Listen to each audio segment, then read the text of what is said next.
All right, let's talk about Kansas City. Let's talk about Patrick Mahomes. They did not have the best offensive performance in this one, only 20 points, and gave 7 to the other team. Now, bit fluky how they gave those points, and we'll get into all the flukiness of this game.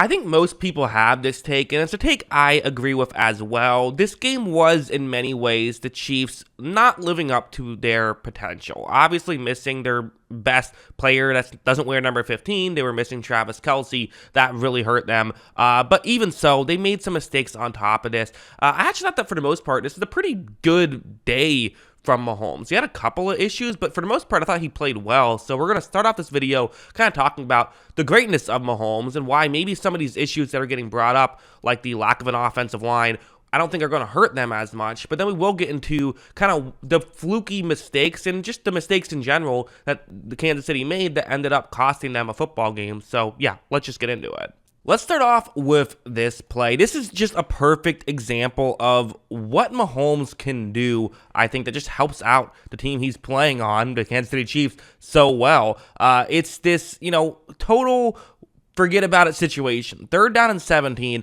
But let's be honest, when we're watching the game, any other team, we're like, okay, 3rd and 17, probably just going to run the ball and then punt.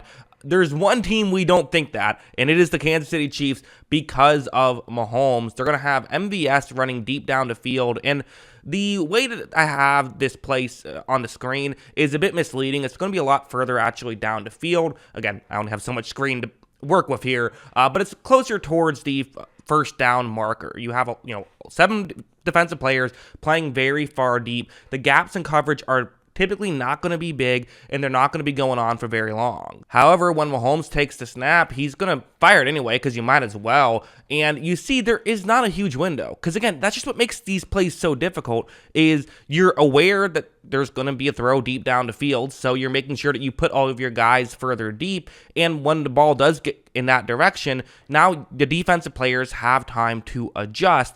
But for Mahomes, kind of what makes this so what makes him so deadly in these situations is just his arm strength. Many players, if not most players, just don't have the arm strength to make this throw, and if they do, it's more likely to end up in an interception than a completion, but Mahomes has the arm strength to get it there. And as you see, he is able to get it there. Great catch by MVS to not, lose the football while getting hit there. So obviously, really good offense. It's, you have to have help, right? Someone has to catch the ball as well. But really good stuff from Mahomes. And this is just kind of what he does. And so then on the very next play, this would happen, and they hurried up. That's worth noting. So the Lions don't really have time to do anything too crazy. And part of why, sometimes the hurry-up offense can be so effective is the defense just doesn't have time to get a play call or get a, complex play call, and it's kind of obvious what they're doing a lot of the times. This is clearly a cover 2 zone right here. So for Mahomes, he's thinking, okay, cover 2 zone.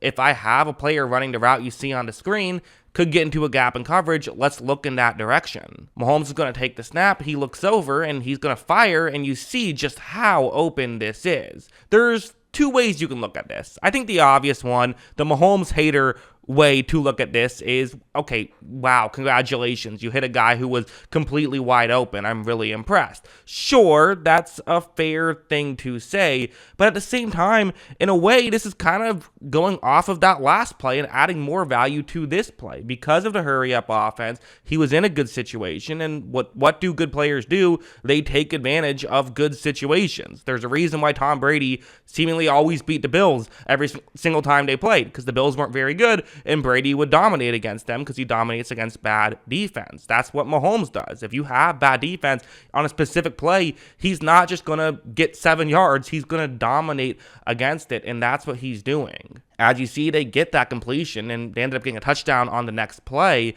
and that was a huge play because it was literally tied with a 3rd down and 17, and then all of a sudden, march down the field, get a touchdown, go into the locker room up 7 instead of tied. This play is also just an awesome one where what's going to happen is it's Aiden Hutchinson. That's what we're going to talk about right here. This is a highlight reel level play from Aiden Hutchinson, who is capable of doing that. Watch what he's going to do. I mean, look at this, how he's going to go to a spin move to the inside, but then a spin move to the outside. Jawan Taylor completely falls to the ground.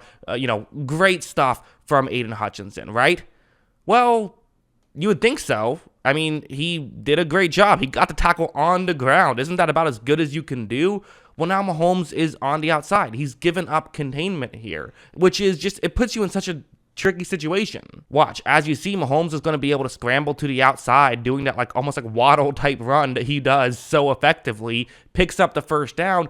And this is why, while I think, a lot of people, myself included, have had some concerns about these, two new tackles. How are they going to play? How is that going to hurt Kansas City? Here's why, even if they struggle, you're not actually in that bad of a situation, because if they get beat to the inside, you don't have to worry because Mahomes can then get to the outside. So then what do you do if you're a pass rusher? Well, then you kind of have to say, okay, I can't just rush the passer. I have to make sure I don't get beat to the outside. I have to make sure that I am also in containment here. But when you do that, then Mahomes has all day to throw, and he can, like that touchdown where he had a ton of time because the pass rushers weren't just straight up pass rushing. It puts you in such a box if you are a Detroit Lions pass rusher in this game, and it's exactly what Mahomes does so effectively. What makes him just so frustrating to play against. And for Kansas City, a big part of why they weren't able to put more points on the board were just some of these drops. They were just killer for them. I mean, obviously, the couple of Kadarius Toney drops were brutal, this one being the first.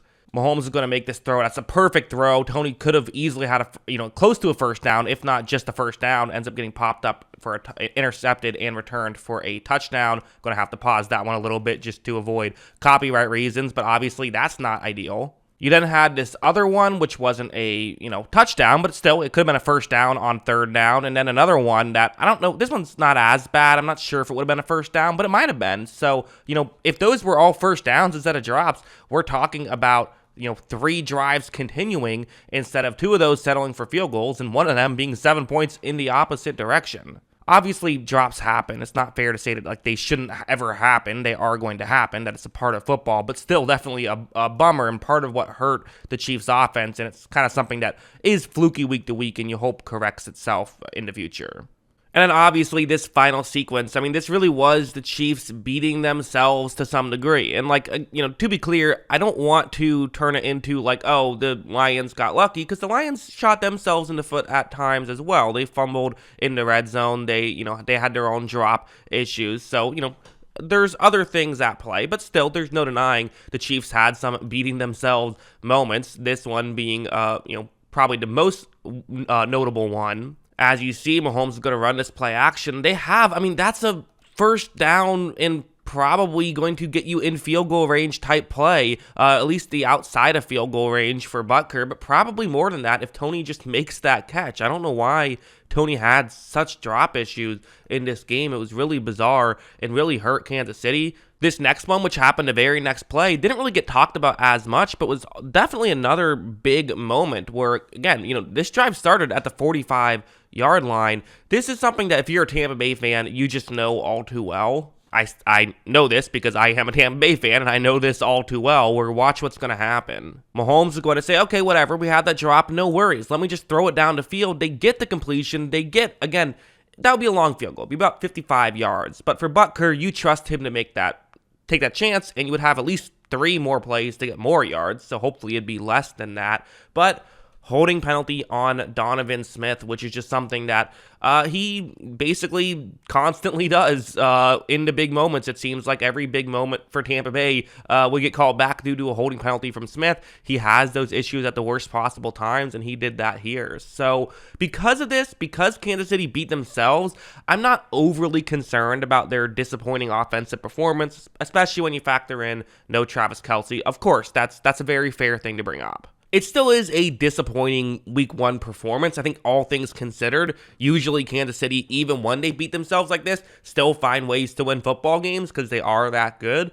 Just weren't able to be that good this game to overcome the mistakes that they made is kind of how I view it. But yeah, those are my thoughts. What are yours? Let me know in the comments below. Always love hearing from y'all. And of course, as always, thanks for watching.